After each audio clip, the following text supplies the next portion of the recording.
So today we're going to install some panels in this conference room at Aldeas Infantiles, an NGO in Spain. We see that the reverberation in this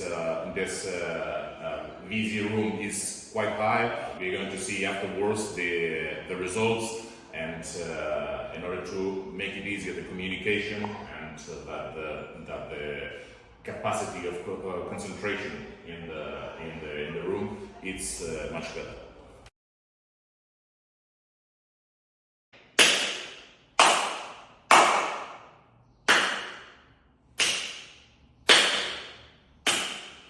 Uno, dos, tres, cuatro.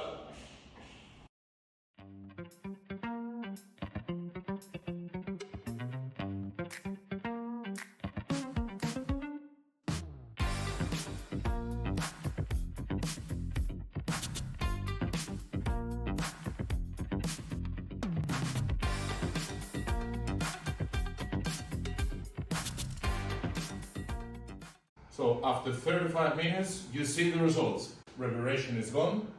The place is now comfortable for speaking and communicating.